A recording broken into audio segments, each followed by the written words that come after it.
Bonjour mes frères et sœurs, nous voici pour continuer notre étude de l'évangile écrit par l'apôtre Jean.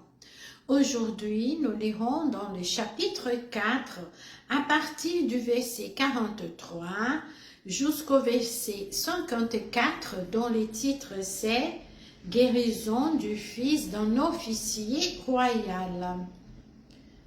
Après ces 2 jours, Jésus partit de là pour se rendre en Galilée, car il avait témoigné lui-même qu'un prophète n'est pas honoré dans sa propre patrie.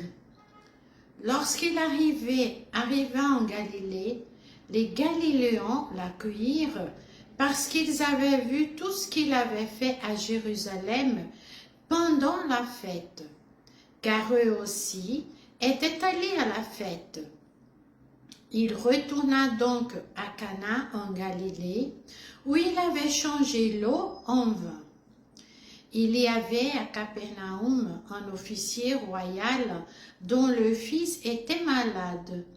Il apprit que Jésus était venu de Judée en Galilée, alla vers lui et le pria de descendre et de guérir son fils qui était près de mourir. Jésus lui dit: « Si vous ne voyez des miracles et des prodiges, vous ne croirez donc point. » L'officier royal lui dit: « Seigneur, descends avant que mon petit enfant ne meure. » « Va, lui dit Jésus, ton fils vit. » Cet homme crut à la parole que Jésus lui avait dite et il s'en alla. Comme déjà il descendait, ses serviteurs le rencontrèrent et lui dirent que son enfant était en vie. Il s'informa auprès d'eux de l'heure à laquelle il s'était trouvé mieux, et ils lui dirent: « Hier, à la 7e heure, la fièvre l'a quitté. » Le père reconnut que c'était à l'heure même où Jésus lui avait dit: « Ton fils vit. » Et il crut, lui et toute sa maisonnette. Jésus fit encore ce second miracle après être venu de Judée en Galilée.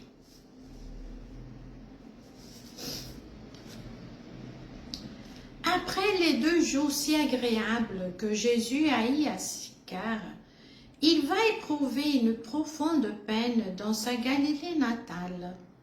Le Seigneur sait que de nombreux sujets de tristesse l'attendent, au point d'affirmer qu'un prophète n'est pas honoré dans son pays à lui.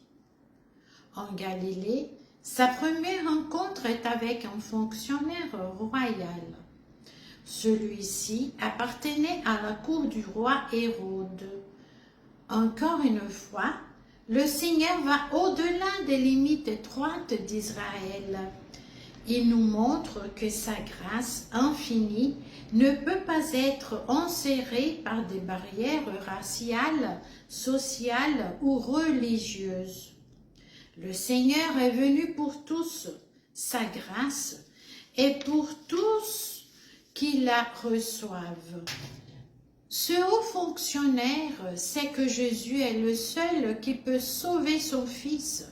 Et quoique le Seigneur soit peut-être rejeté par ses concitoyens, sa foi remarquable le rend conscient que pour Jésus, la vie d'un être humain a plus de valeur que le respect des convenances sociales.